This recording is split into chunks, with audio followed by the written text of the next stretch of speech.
Hey there, and welcome back to Revealed Truth. Today we have part 2 of our previous story. I won't keep you longer than necessary, so let's begin. I had promised Phil that I would come out west as soon as I could wrap up my divorce and give my testimony in Dot's trial for the theft of Miss Kitty's antiques. It took longer than I had anticipated. The lawyers had warned me that the information that my less than scrupulous pie, Max, had collected could not be used by the DA, since it was almost all illegally obtained. Consequently, I suffered my first setback in my revenge. The a-hole, Gene, claimed that he had believed that the furniture belonged to Dot, since that's what she had told him. I knew this was untrue, from the recorded conversations that Max had obtained, but which couldn't be used in court. Dot's current husband claimed that the replacement furniture he'd had made was a gesture to me for falling in love with my wife and stealing her away from me. Without any proof to the contrary, that bullshit was accepted by the DA at face value. The fact that the a-hole's family was a big contributor to the DA's election campaign was just coincidental. Even Dot's testimony that her second husband had been aware of the correct ownership was rejected by the DA. Dot's statement was actually false, and that both she and a-hole believed at the time that I owned the furniture, not aware that the house and its content belonged to a trust of which Dot hadn't been aware. The DA felt that Dot's marital status at the time precluded her testimony against her husband. Dot's public defender had recommended Dot testify against her husband, since her marriage was going to be effectively wiped out. Dot had been informed that the a-hole had applied for an annulment, claiming Dot had committed fraud leading to their marriage by involving him in her theft, while claiming ownership of the property. Dot was incensed, especially since her money from our divorce had been used by a-hole to fund their lifestyle, and he was leaving her penniless while facing criminal charges. Her original high-powered lawyers, who had been hired by a-hole on the strength of his upcoming trust payments, abandoned Dot as soon as they began working on the annulment. She had to be represented by her public defender. With friend Dan in my ear and Miss Kitty in my heart, I decided to be satisfied with the vengeance I'd already accomplished vis-a-vis the a-hole. I'd taken his familial home by first buying and then calling in the loan that had been taken to continue funding the lifestyle Dot expected. The loan had become necessary when a-hole's reputation had been ruined once sex videos of him, some with my then wife and some with other people, began appearing on the internet. That caused his relatives to fire him from his corporate director position in the family business.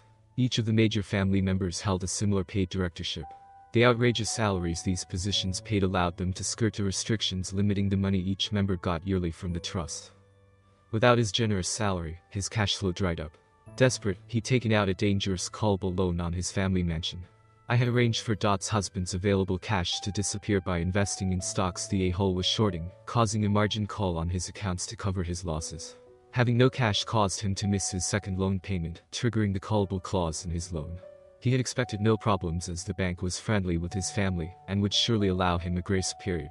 He hadn't known that I had purchased the loan. Then a-hole made his biggest mistake, one that would permanently alienate his family. He hid the loan and the foreclosure from his family, who could have funded the repayment of the loan to retain their familial home in the family. By the time his family learned of the situation, it was too late. I had acquired the property for a fraction of its value. Later, I was happy to sell it back to the family, at a small premium of $1 million over its appraised value. The a-hole would never be welcomed back into his family. I was happy with that outcome. It was enough vengeance. Max was keeping track of Dot's group of friends for me, and reported back that all but one of the couples had divorced after their STDs highlighted their infidelities. The remaining couple, Rick and Michelle, now hated each other, but were staying together because they feared the alternative. They both were now HIV positive, and found it difficult to believe that they would find lovers who were willing to overlook their infections, even if the condition was now treatable. Unwilling to face a celibate future, they decided to remain together solely for the sex. By all accounts, theirs was now rough and hateful sex. I didn't think any of my friends were worth a second thought beyond that. Dot's case took 6 months to come to trial, but then it proceeded quickly to its conclusion. Her claims that, first, I'd given her the furniture fell flat when she couldn't give a compelling answer as to why she had felt it necessary to replace the furniture with replicates, and why it had been necessary to make the replacement surreptitiously. And secondly, she maintained that she was only storing the furniture to protect it from damage. The jury openly laughed at that testimony. She was sentenced to the expected 3 years, eligible for parole after 18 months. She was not happy when the judge delivered the sentence. I was tempted to frame the picture a photographer in the courtroom snapped of her as the verdict sank in. The expression on her face made it all worthwhile.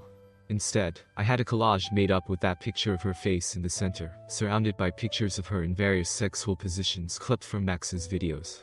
Miss Kitty wouldn't have approved, but I couldn't resist sending it to all my former wife's contacts, including her family, her minister, and the boards of the charities she had used to cover for her affair with the a-hole. It was petty and Dan and Miss Kitty wouldn't have approved, but it really felt so good I couldn't resist. I visited Dot while she was awaiting transfer to the penitentiary to personally deliver that gift. Orange was in Dot's color. The prison guard, combined with her lack of makeup, brought out the sallowness of her complexion and the shallowness of her soul. "Oh, Ryan," she sobbed, tears running down her face when she saw me.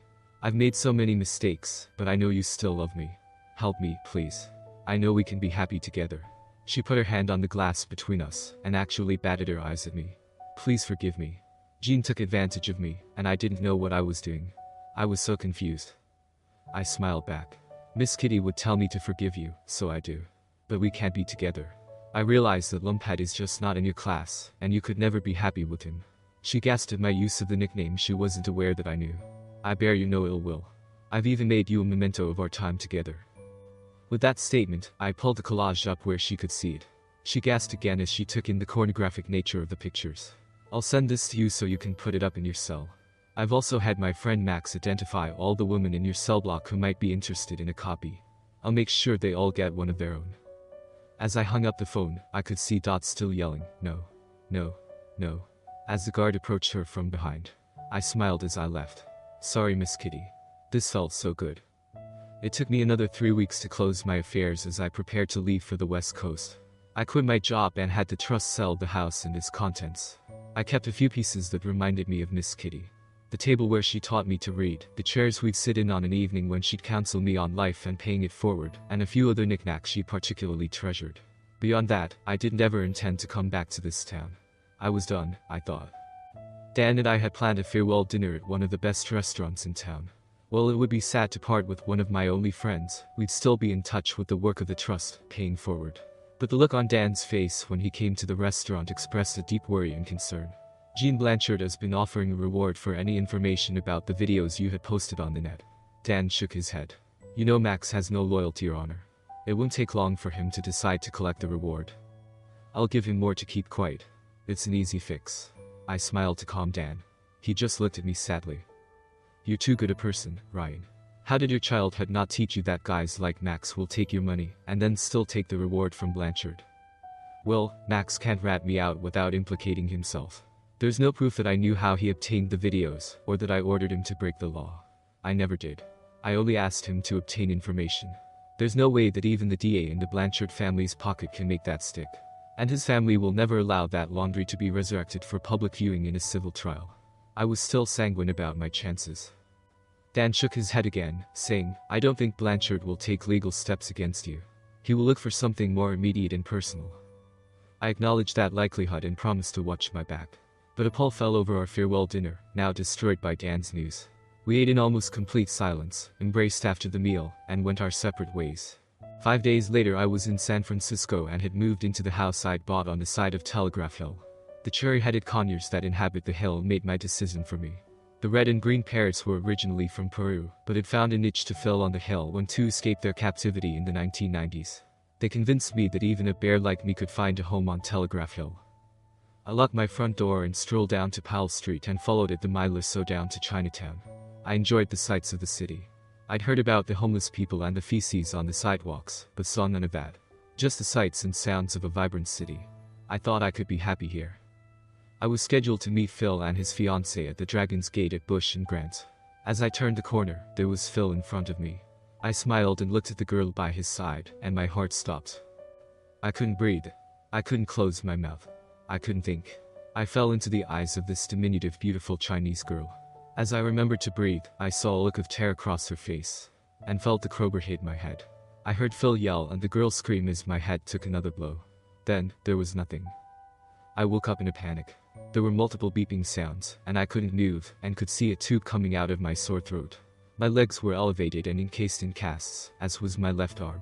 A nurse came in, saw me looking at her and said, as she pressed a button by my bed, "Welcome back. Don't worry.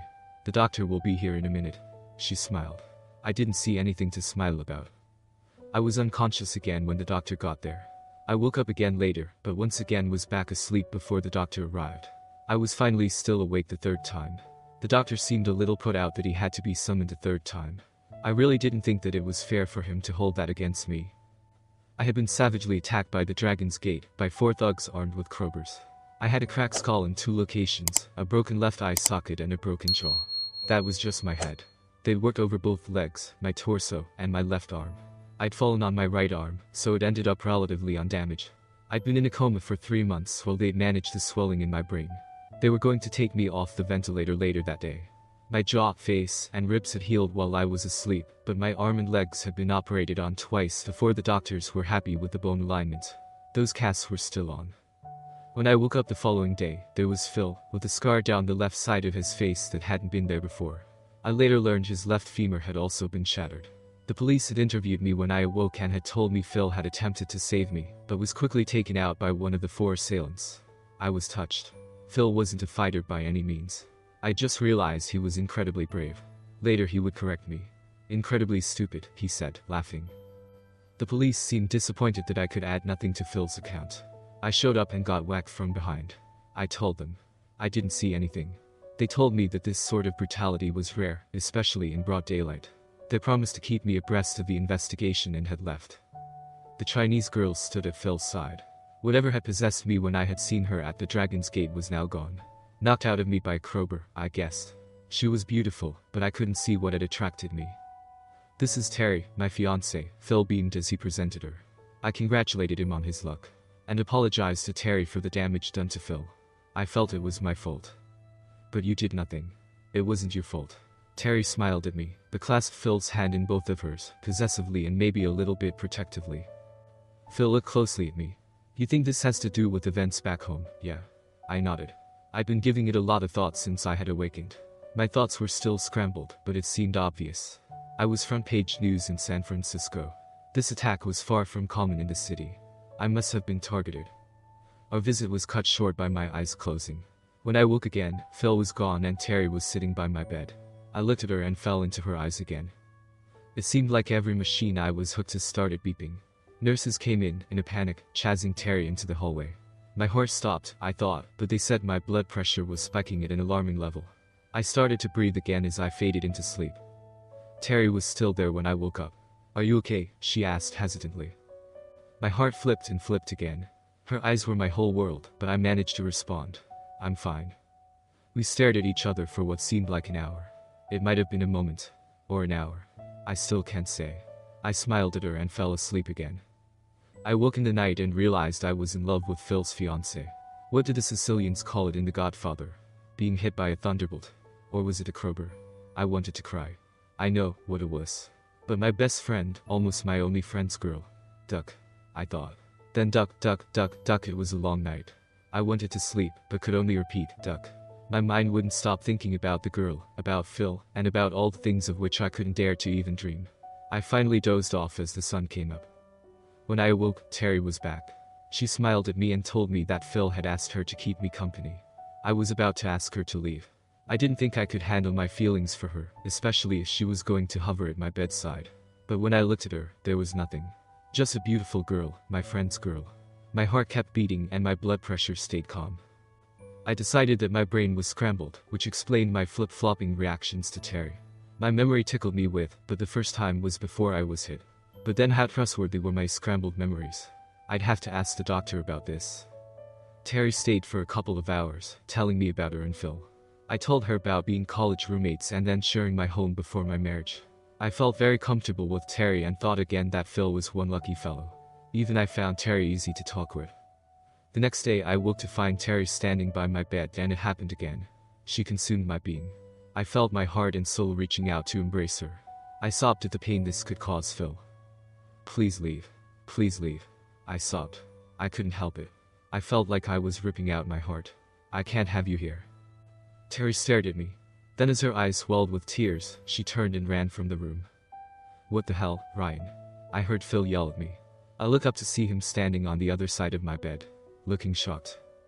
As did Terry, who stood at his side, clasping his hand. I looked at him confused. My brains were still scrambled. "Why are you mad at my sister?" Terry asked.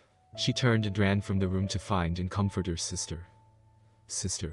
I asked Phil, who was looking decidedly angry at me. "Sister," I said again, positively. I was smiling. My heart was flip-flopping again. Twins, Phil said. What the hell are you smiling about? You hurt Linda, you know. Linda, I rolled the name in my mouth. Linda, I almost shouted. Phil, bring her back. Jesus, I thought I was falling in love with your girl, and it hurt too much. Love. I heard from the doorway. I looked up to see the twins there, side by side for the first time. Identical except for the tears flowing from Linda's eyes. Love, I said. I know that sounds stupid, being that we've hardly met, but when I saw you at the Dragon's Gate, my heart stopped, and I suddenly felt a new panic rise up from my soul. That was you at the Dragon's Gate, wasn't it? Linda ran over and grasped my right hand. That was me. It was. Then I woke to find you here and my blood pressure spiked. But then the next time, I didn't feel anything. I thought it was just my scrambled brain. Sometimes I couldn't breathe for the love of you and other times, I just saw Phil's fiancée. No reaction. I sighed. Then last night I realized that I was in love with you, or rather the Terry I thought you were. I couldn't do that to Phil. I decided to leave San Francisco as quickly as possible and to stay away. When I saw you this morning, it broke my heart to think of not being with you, and I needed you to leave. I don't know how, but I love you. Linda sat by my bed, holding my hand, and smiled. I couldn't talk anymore. I was happy. Terry couldn't believe that I could tell them apart. No one had ever been able to do that, not even Phil. Linda though had no trouble believing it. She said it was the power of love. But it became a game with Terry. They each show up individually and I had to say who they were. Terry even had Linda wear her engagement ring to try to fool me. I never missed. My heart always let me know when Linda was there. By the time I had recovered enough to leave the hospital, Linda and I had shared all our histories and dreams with each other. I told her things I'd held back from Dot, all about my childhood, Miss Kitty and the trust, and about my viciousness.